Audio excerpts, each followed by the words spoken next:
Well, it is official. The winter 2023-24 forecast has been released on marfoganweather.com.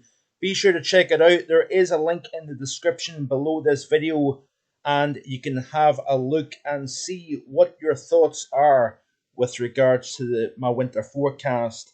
So it's going to be a slightly abbreviated version. It has been a very, very hectic past week or so here at Marfogan Weather HQ, trying to battle the night shift day job, and also weather forecasting has been no easy task. So let's get right into it. Some of the takeaways with regards to the winter forecast I will look at, and then you can decipher for yourself the rest overall. So, looking at the current situation, the global warmth, both oceans, atmosphere, and land, has been taken into consideration, and also the main climate drivers at the moment. The Atlantic multi-decadal oscillation and Pacific decadal oscillation is also taken into account. The AMO is continuing at record-breaking warm levels, while the PDO, the Pacific decadal oscillation, is actually slightly negative, which is a bit of a contradiction given the strong El Nino that we've got at the moment. So we continue to skip through this article here, folks. I'm sorry for the quick nature of the video, but I'm really running against the clock as per usual. This is the current sea surface temperature across the planet at the moment as of the 20th of November. There's the cold PDO signal in the North Pacific, the El Nino. As you can see, the positive Indian Ocean dipole over the Indian Ocean. Lo and behold, we've got the cold waters now starting to shrink slightly off Sumatra, continuing to stay warm over the Western Indian Ocean basin. Of course, this then reflects to the atmosphere. Now, the contradiction is that this is no ordinary El Nino. Really, you send yourself, is there any ordinary El Nino? That would be technically true, but the atmosphere is not responding the same way that you would typically expect with a strong to almost super El Nino. Region 3.4 in the Central Pacific and Region 1.2 is both 2 Celsius above the long-term average, which is quite strong, but the atmosphere is not suggesting that we are going to see a firmly east-based El Nino this upcoming winter season.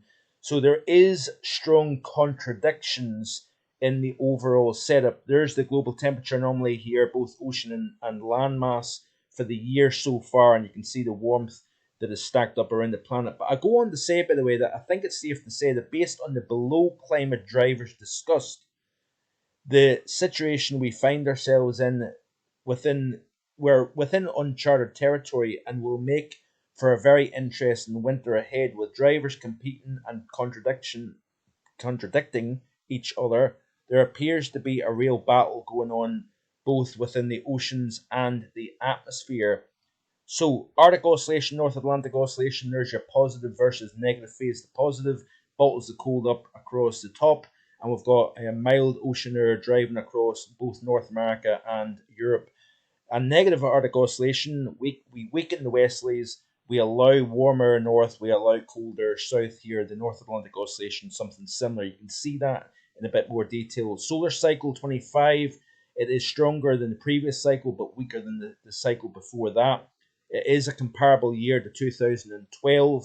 There is possibility that we see a secondary peak or maximum as early as next year. That would actually be a little bit earlier than what would be typical of an 11-year cycle here. And I go on to say that there is somewhat of a 50-50 chance, based on the solar cycle, of a warmer versus colder overall winter here. So I go on to say about the warm AMO, as you can see here. Let's get into the El Nino here.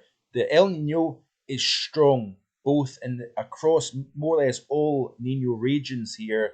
But like I said already, the atmosphere is more conducive to a central-based El Nino. So what I mean by that is the strongest convection is over the central portion of the Pacific basin here.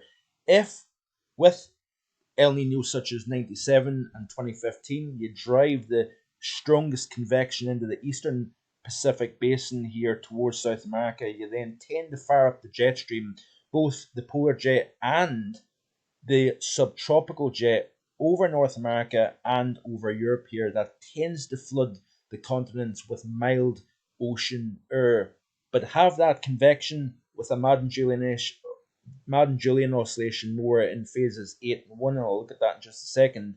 That tends to have a different influence on the upper air pattern across the northern hemisphere here. So the stronger the El Nino, the more chance you have milder conditions across much of the northern hemisphere. You can see here the current status as of 27th of November. Nino region 4 is 1.5 above average. Nino 3.4 is 2.1 Celsius. 3 is 2.23 Celsius.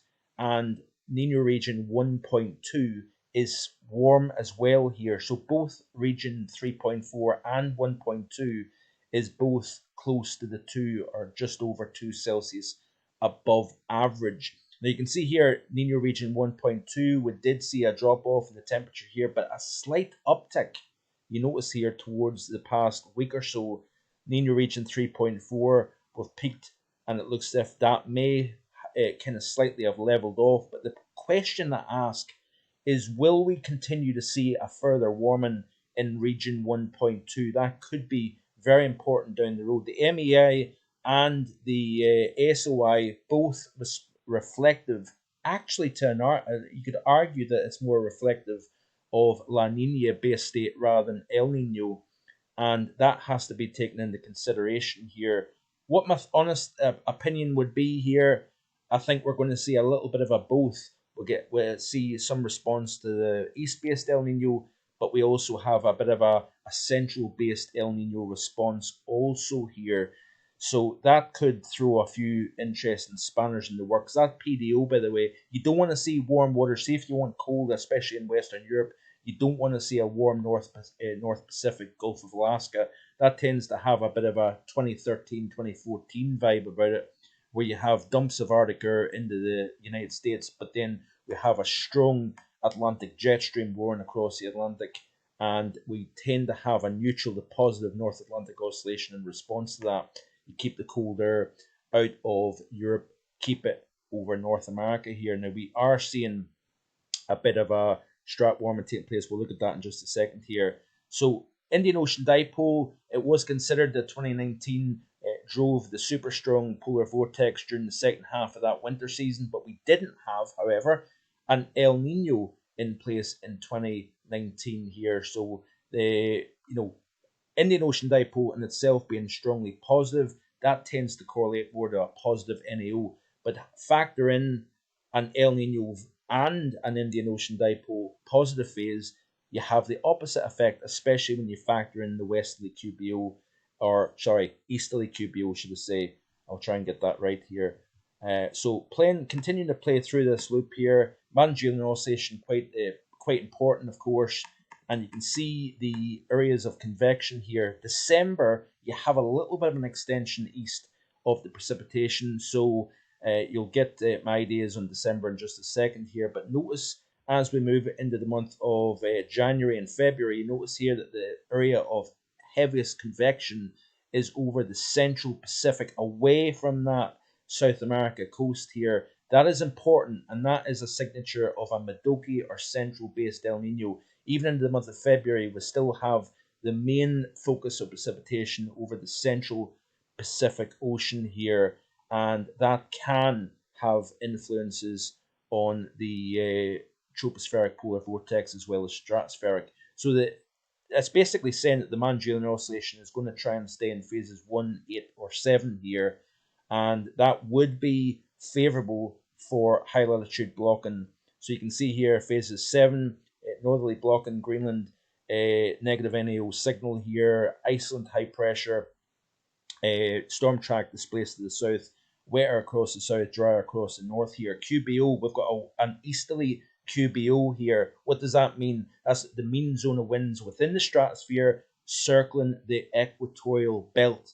When you've got a strong westerly QBO, you tend to have enhancement of the polar jet stream. The westerlies tend to stay a bit stronger. The polar vortex tends to be a bit stronger. When you've got an easterly QBO, like we have at the moment, and we will have an east QBO winter, we tend to see frictional effects on the jet stream as well as the polar vortex here.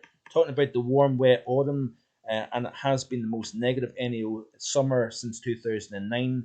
I am a great believer in repeating patterns. We've kind of seen that even through the month of November, where the NAO just seems to want to go negative all the time here. And negative NAO in July and August brings very wet conditions, but come late November into December and winter, that negative NAO correlates to a cool and snowy pattern here. So how's the winter looking? It looks as if we are going to see somewhat mild December, I think, or near average conditions with an active Atlantic jet stream. Into the month of January, I'm skipping through this very quickly, I know, I'm sorry about that. As of January, I think we have a greater potential with the stratospheric warming that we're seeing during the month of December expected. Even with Canadian warming, we will increase the chance of weaker zonal westerly winds here, increased chance of blocking, and I think we will see a favourable MJO versus the stratospheric warming versus the central potential El Nino signature, that we have increased blocking during the middle and second half of this winter. So January, I think we turn cold, particularly so around New Year. Through the first half of the month, we may ease off during the second half of January. But I think all the while during January, we may have a possibility of seeing a major southern stratospheric warming. That would correlate to a very cold February coming up.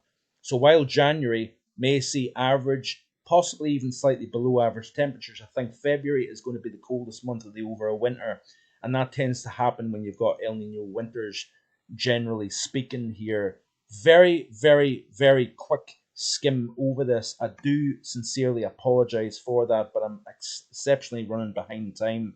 We will look at this in a little bit more detail in the next few days here, so stay tuned for that. Be sure to like, share, and subscribe, and I'll see you again tomorrow with more. Bye for now.